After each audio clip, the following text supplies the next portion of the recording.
and welcome to this edition of Health Options, the very first in the brand new year of 2021. Health Options is the program that not only tracks government policies on health, but helps you with the information you need to make informed choices about your health. Thanks for joining us on the program, and it's good to see you in the new year. I am Rabi Abdullah.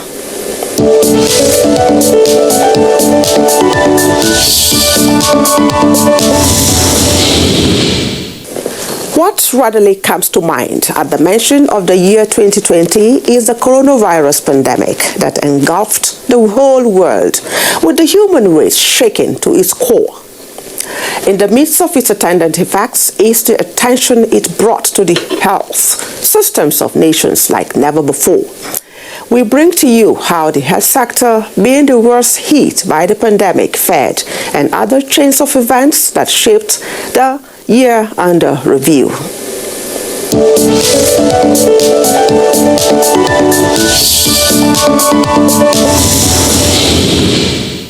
The coronavirus outbreak reported in Wuhan province of China at the tail end of 2019 spread so fast like wildfire to other countries of the world. The monumental losses that we were seeing at the beginning in China, which actually terrified us, and we wondered if we could cope with it.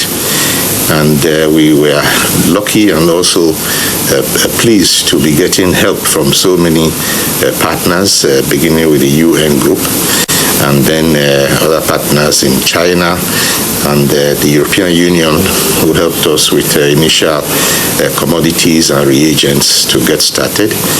At the same time, we built up a force to what we call the first line of defense, to check the importation, because it had to come in by very likely by air, to begin very early to screen all people arriving, to trace and track them, trace and track their movements, and do a testing for them, and trying to be as fast as possible in identifying the risks and risk bearers to make sure that we're able to protect our people. The World Health Organization officially declared it as a pandemic in March 2020. On the 27th of February in the year under review, Nigeria announced its first case of COVID-19, an Italian national. That led to the stepping up of the federal government's efforts of prevention, containment, and other response strategies. For instance, from just 2 laboratories that could test for COVID-19 in the country, at the onset of the outbreak, the country moved to over 90 molecular laboratories located in all states of the Federation. When the first case arrived on the 27th of February, we were able to follow up and identify 69 contacts, of which one was positive. So at that time, it was very efficient. It was very well done. The high point is, of course, the achievements we had, that we were able to actually show a relatively low curve of infections at the beginning, towards the middle, and the strengthening of the health system that we achieved in the course of that. It challenged health systems across the world, and that challenge actually also humbled us, because we saw how powerful health systems almost came to their knees, and that made us to look into our own health system and look at the weaknesses. At the beginning, we thought it was a question of ventilators. As a matter of fact, we also learned a lot of things along the way, because what we thought it was not. And what we didn't think is what it came to be.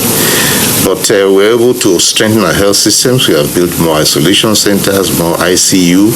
We have trained a lot more people on intensive care medicine and nursing, and disease surveillance, risk communication. We have learned a lot along the way. We've strengthened our health system.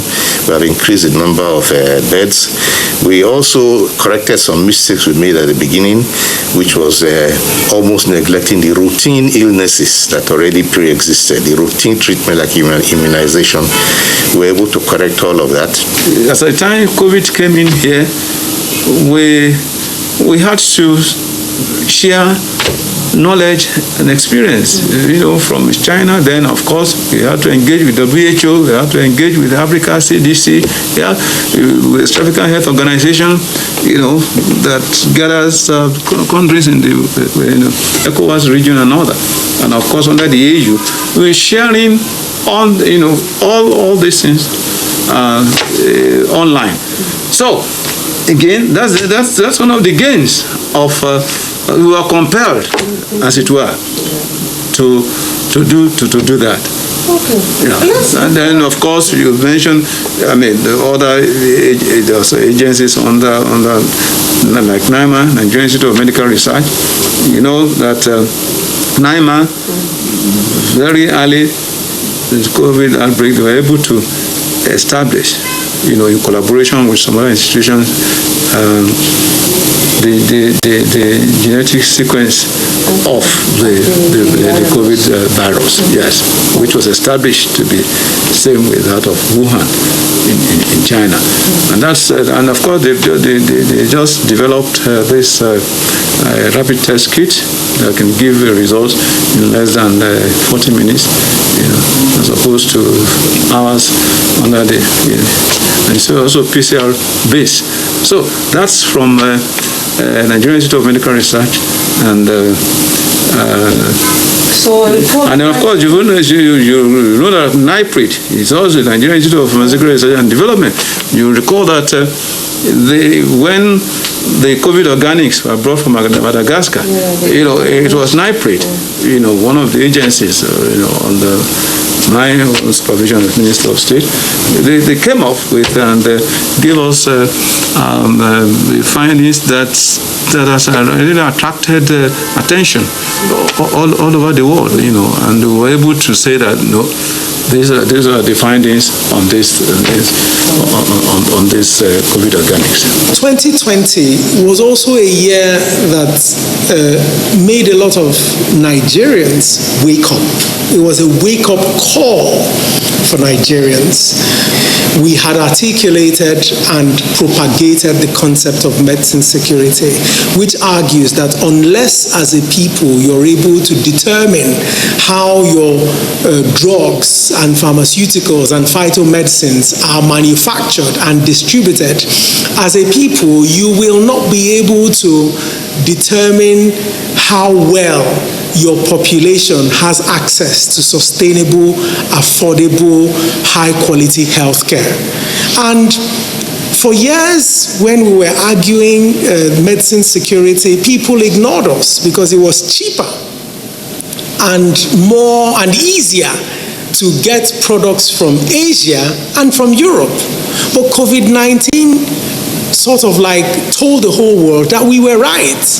Because what you had was disruptions of global supply chains. What you had were countries being selfish, saying, I will look after my own people first before I go to look after Africans.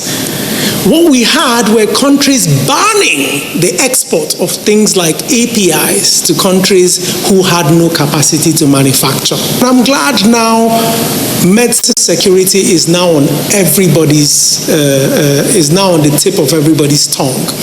So where do we go from this realization? Here in NIPRID, what we've started to do is we've started to ramp up the products that are coming out of NIPRID.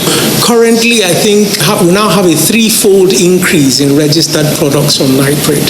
We have somewhere between 10 and 20 products under development.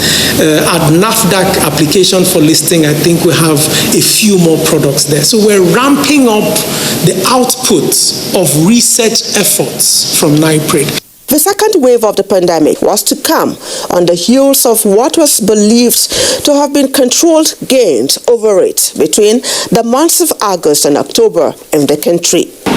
We were looking forward to a new year full of hopes and aspirations of a building process that we were carrying out at the Nigeria Center for Disease Control, being a relatively new parastatal. When in January we started hearing this news coming out of China, and who would have thought that this would be where we would be at this point, a pandemic that has taken the whole world by storm, and really had an incredible impact in Nigeria as well. Even if we have not had as many cases as people predicted, the economic impact, the impact on our way of life has been so fundamental.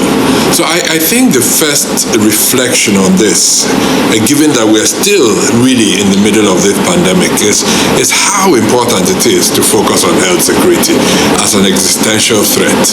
You know, it's very difficult sometimes to associate a risk with things we don't see, right? When you see fires and accidents, unfortunately, we have as humans a visual perception of that risk.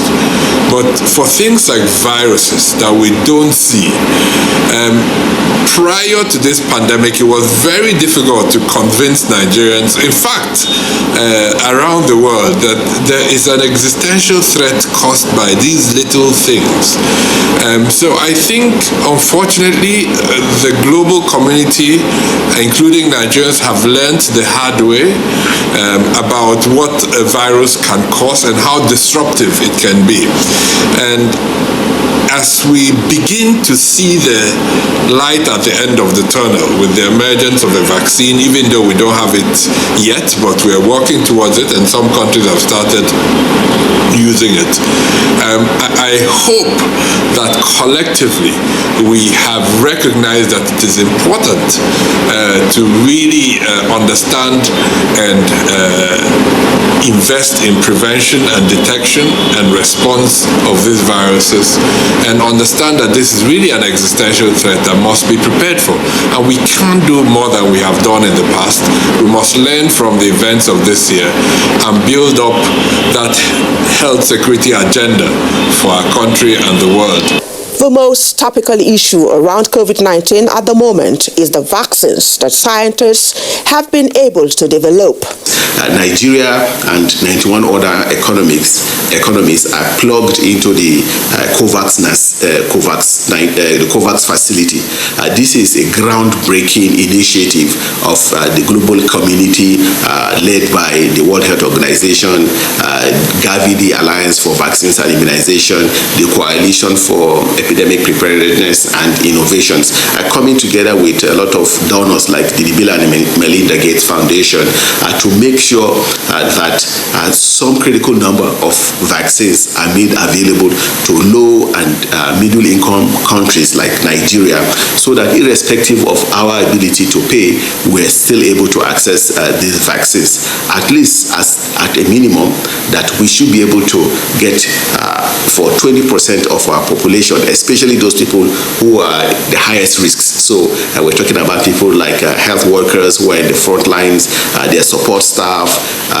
We're talking about people who are very vulnerable, like people who have other diseases such as cancers, immunosuppression, people who have diabetes or hypertension. These people suffer more when they contract COVID-19. So we're going to be prioritizing those people, but also people who are in the prisons, the military forces, people in the front lines, people who are above, they are 50 and above.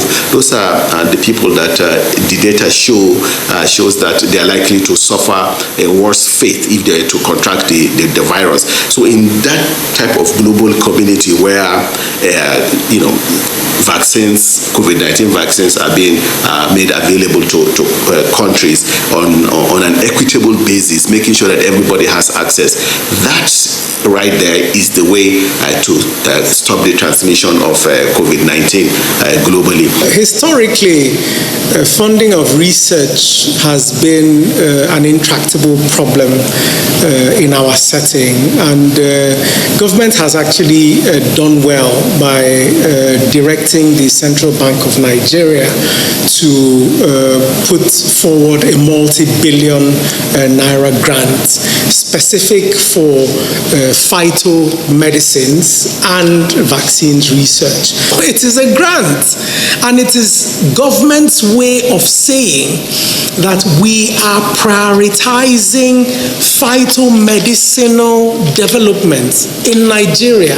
We are prioritizing vaccines research in Nigeria. So what you need to do is articulate your argument and then put it forward to the board of experts who will assess it and determine if your proposal aligns with national priorities in those key areas. And once they align, you get the grant. Obviously, there will be a monitoring and evaluation framework to ensure that the grant is actually used to achieve the objectives for which it was set out to achieve. Because at some point in the polio eradication program, we did not engage early enough with the gatekeepers, with the traditional leaders and other critical stakeholders. We suffered some setbacks, right, with anti-oral polio vaccination, proponents, and that made us slow down in the mid-2000s. But we retraced our steps and began to engage with community leaders, and that is why we've been able to, overcome vaccine hesitancy. And with the COVID-19 outbreak, this is exactly what we're seeing again, that even before the vaccines are available, there are people who are already saying they are not going to take it. Now, this is an important moment that we must not forget how, as a country, we're able to overcome vaccine hesitancy around polio eradication. We have to use exactly the same types of strategies to get people to accept COVID-19. And what are those strategies? It means, as public health workers, as scientists, as medical officers, that we have to listen. We have to listen to the community members. We have to listen to the population, ask them what their concerns are, and put in the right time and resources to explain what the COVID-19 vaccine is about, the relationship between COVID-19 as a pandemic and how we're trying to stop transmission with the vaccine. Now, if we're able to do this, then I feel pretty confident that people will come around. Not all Nigerians are epidemiologists, not all Nigerians are vaccinologists, right? So part of our work will be to explain to people, to communicate very, very clearly what the vaccines are about. Today, Nigeria is able to speak to the eradication and the elimination of wild polio virus. Why? Because the media played a central role in it. At the middle of the crisis, the media was there when some Nigerians rejected the vaccine, and the media was used as a strategic tool to try and convince Nigerians of the fact that the vaccine was potent and the vaccine is okay for children, as against other people, as against other theories that said, the vaccine was not good for children. Having said that, today, as we recognize Nigeria as a wild polio virus-free country, the media is also celebrated, having played its part strategically to build confidence amongst people, particularly parents in some parts of the northern part of this country, to accept the vaccine. And when they did, the result is what we are all celebrating today. And same it will be for COVID-19. Of course, there are all kinds of conspiracy theories around the efficacy and efficiency of the vaccine. But I'm sure that this is a time in our lives that science has come to bring a circle. And looking at that, the media has a strategic role to play to ensure that, particularly in this part of the country, in this part of the world, where our health system is weak, we really don't have too much of a choice but to go for what is preventable. And since the vaccine, COVID-19 vaccine, has been said, to be able to limit at least the risks involved in a COVID-infected patient, then I think the media has a role to play. We have the role to play to build confidence in the society, to build trust for the usage of the vaccine, and more than anything else, to be able to bring forth, if there are adverse effects, it will be the media that will be able to speak to it, amplify it, so that people would know what to do and not what to do. Scientists should be commended that within this short period of time, a vaccine is available, because history shows that it has never been this fast to develop vaccine for anything. If you remember when COVID-19 started, the prediction was that it was going to take at least 18 months to begin to have something semblance to vaccine for COVID-19. But you know, knowledge is improving and technology is also advancing, and as these things happen, some things become easier to do. To put any drug in the market for people to use, it must undergo clinical trials. You see, because during clinical trials, it is a controlled system where physicians and other clinical trial team members will ensure that people are monitored carefully, not just for efficacy, but also for side effects. The health sector in 2020 was not all about the coronavirus. There was a breath of fresh air, as Nigeria became the last African country to be declared free from wild polio virus, a feat achieved through the strongest political will at the highest level. This comes as the culmination of several decades of sacrifices, of leadership, of consistency, of partnerships. We did not take our eyes off the ball while we celebrated white polio virus free as status. Health insurance also received a boost following the formal launch of an initiative known as the Group Individual and Family Social Health Insurance Scheme, GIFSHIP.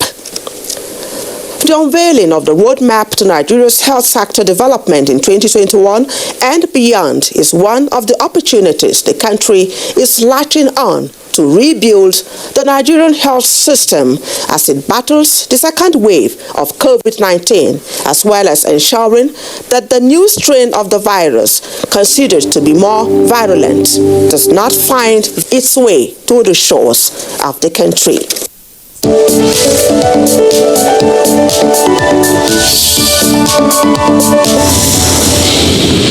Vaccines will not necessarily substitute for what we need to do.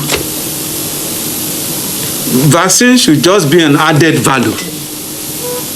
But we must do what we need to do. And that's why we continue to hammer on the need for compliance in terms of the safety guidelines, advisories. The health system itself is still a work in progress. The health insurance is key to that in being able to mobilize resources to be able to take care of payment for persons, use the basic healthcare provision fund to take care of the poor and vulnerable, and allow citizens to also pay a very modest amount for a comprehensive package of health services. And we are working on developing the tertiary system also, working with consultants to find how we can make them more efficient, how we can get better results, better outcomes for what government invests into them.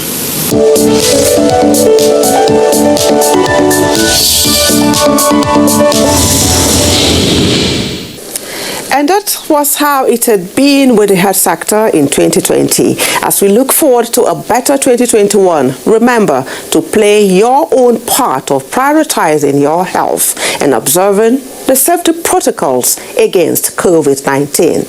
You can go to our YouTube channel to watch the upload of these and other episodes of the program.